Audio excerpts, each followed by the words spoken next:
और चलिए अब एक नजर the untold stories of Modi पर।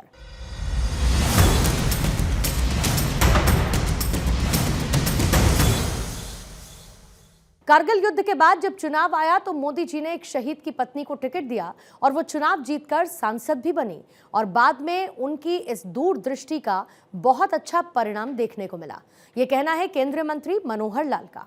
The untold stories of Modi में ऐसी ही एक अनसुनी कहानी मनोहर लाल की जुबानी।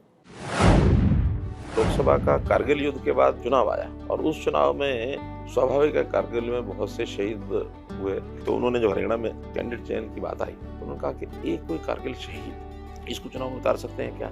हमने खैर प्रयत्न किया। प्रयत्न करने के बाद और एक 5-6 दिन बाद मैंने एक नाम उनको बताया कि ये नाम है और वो नाम था हमारी सुधा यादव जी जिन्होंने पार्लियामेंट में हमने ढूंढा और टिकट देने के बाद जो थम्पिंग रिस्पॉन्स वहाँ हमको मिला काबिल तारीफ।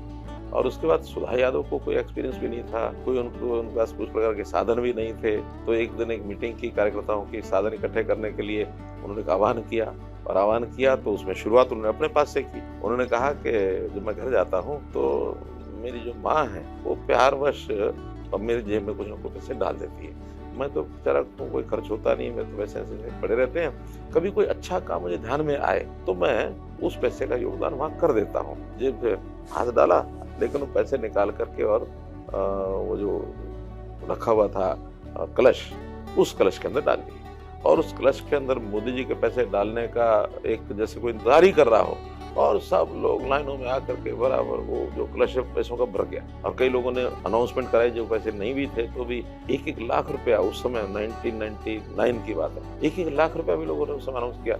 7 लाख रुपया उस एक सभा में जब इकट्ठा हुआ चुनाव पार हो गया।